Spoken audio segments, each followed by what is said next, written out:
Maagang-maaga pa noon, sumisikat pa lang ang araw. Pumunta si Maria Magdalena sa libingan ni Jesus. Sobrang lungkot niya. Nakita niya si Jesus na namatay sa krus. Ngayon, gusto niyang lagyan ng pabango ang katawan nito. Pagdating ni Maria sa libingan, may nakita siyang kakaiba. Wala na ang batong nakatakip sa libingan. Bukas na ang libingan. Natakot si Maria. Tumakbo siya para hanapin sina Pedro at Juan, dalawa sa mga disipulo ni Jesus. Kinuha nila ang Panginoon sa libingan. Sabi niya, hindi natin alam kung saan nila siya inilagay. Tumakbo sina Pedro at Juan papunta sa libingan. Tumingin sila sa loob. Nandoon ang mga tela na pinuluputan kay Jesus, pero wala na ang katawan ni Jesus.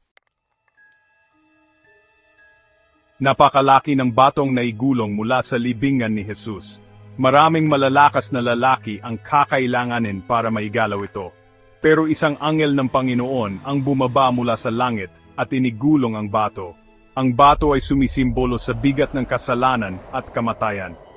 Ang muling pagkabuhay ni Jesus ay nangangahulugan na wala ng kapangyarihan sa atin ang kasalanan at kamatayan. Ang pagkagulong ng bato ay simbolo ng tagumpay ni Jesus laban sa kamatayan. Sa Mateo Kabanata 28, versikulo 2, sinasabi sa Biblia, at narito, nagkaroon ng malakas na lindol, sapagkat isang anghel ng Panginoon ang bumaba mula sa langit, at lumapit at iginulong ang bato, at umupo rito. Ang presensya ng anghel ay nagpapakita na may nangyaring milagro. Hindi lang basta nawawala si Jesus, siya ay nabuhay muli. Umiyak si Maria Magdalena sa labas ng libingan. Tumingin siya sa loob at nakita ang dalawang anghel. Tinanong nila siya kung bakit siya umiiyak. Kinuha nila ang aking Panginoon, sabi niya, at hindi ko alam kung saan nila siya inilagay. Pagkatapos ay lumingon siya at nakita si Jesus na nakatayo roon, ngunit hindi niya alam na si Jesus iyon. Sinabi ni Jesus sa kanya, "Babae, bakit ka umiiyak? Sino ang hinahanap mo?" Akala niya ang hardinero ito, at sinabi sa kanya, "Ginoo, kung ikaw ang kumuha sa kanya, sabihin mo sa akin kung saan mo siya inilagay, at kukunin ko siya." Sinabi ni Jesus sa kanya, "Maria."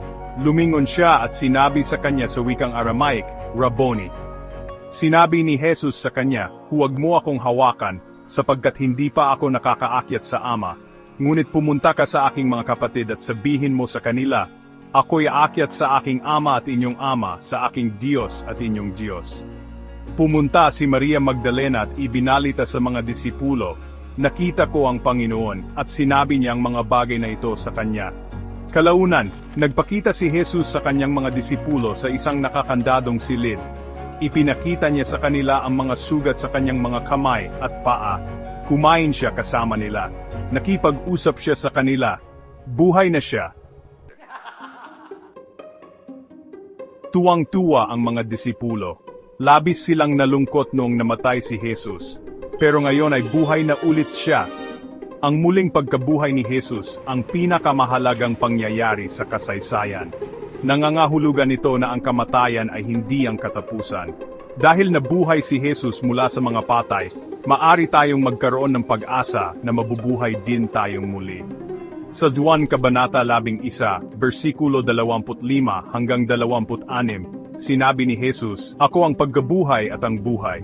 Ang sinumang sumasampalataya sa akin, kahit na siya ay mamatay, gayon may mabubuhay siya, at ang bawat nabubuhay at sumasampalataya sa akin ay hindi mamamatay kailanman."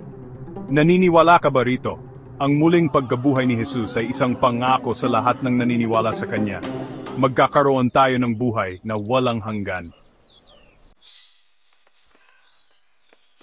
Ang muling pagkabuhay ni Jesus ay nagbibigay sa atin ng pag-asa at kagalakan.